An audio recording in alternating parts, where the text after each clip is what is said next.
What's going on, guys, and welcome to the top 10 fastest Road A cars in Project Cars. I want to first of all say that I am a little bit sick at the moment, so if I sound horrible, that is why. We're starting off in 10th place with the McLaren 12C with a 1 minute 10.170. All these cars went around the Oscherleben National circuit, and yeah, this is how they did. I was expecting the McLaren 12C to be down the bottom because it doesn't quite have the power of a lot of the other cars, and I was expecting it to be down the bottom. Because the thing is, this is a Road A car, but I feel like it's a little bit too fast for a Road B car. But I don't feel like it is fast enough for a Road A car, so it's in a bit of a bad position, and it's a little bit disappointing.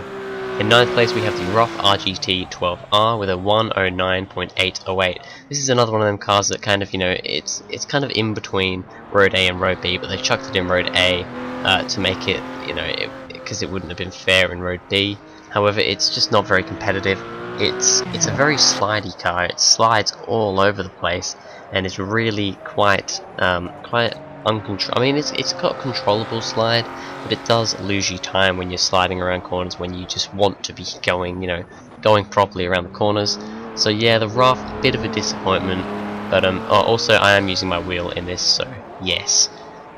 In 8th place was probably the biggest surprise, the McLaren P1 with a 109.063. Now this, I believe, is the most powerful car out of all these cars, and it's in 8th place. I really expected this to do a lot better than it did, and I don't know why it didn't. I mean, maybe it's a little bit hard to put down. It's got like 900 horsepower. It's a bit hard to put down the power, but I mean, I really expected this to do a lot better than it actually did around here. Around a different circuit, yes, this probably would dominate a lot of the other cars. Around Oscherleben, however, it comes out in 8th place. Very similar story in 7th place, the Pagani Huayra, a 109.062. That's a very close time. The McLaren was a 063. This is a 062. Yeah, that's a bit close, isn't it? Yeah, this was another one which I expected to do quite a bit better than it did. Maybe this track's got quite a few tight corners on it. Maybe it's these, this track's maybe just not made for these vehicles, which I suppose is to be expected, I suppose. But yeah, a little disappointed to see the Huayra this far down as well. In 6th place we had the other Pagani, the Pagani Zonda Cinque Roadster with a 108.410. This is going just over a second and a half, no, just over half a second faster than the Huayra and the McLaren.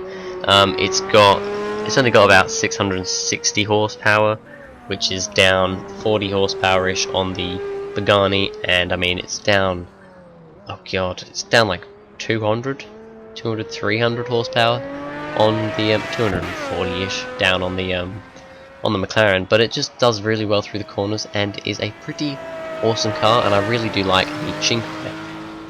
In 5th place is the Lykan Hypersport with a 108.284. This was the sort of area that I was maybe expecting the McLaren and the Pagani Huayra to be around, about a second quicker than they were, because this Lykan Hypersport, W Motors Lykan Hypersport, is more, it's more around the power and the weight figures of the McLaren and that, but especially the Huayra, very similar figures to the Huayra. But I don't know, this car must just fare a little bit better around this circuit. I don't know what it is. I really do like the Lykan Hypersport, and it did pretty well. In 4th place we have the radical RXC Turbo with a 108.234, very close to the time of the Lykan Hypersport.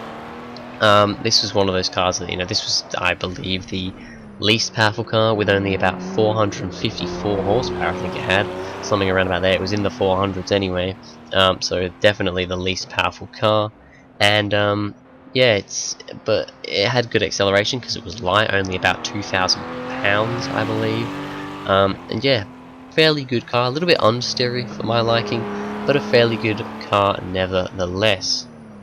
In 3rd place we have the RUF CTR3 with a 108.173. A fairly good car, this one, however not a car that I really like to drive. Under braking, didn't feel particularly good compared to a lot of the other cars. It just didn't really feel like it got stopped.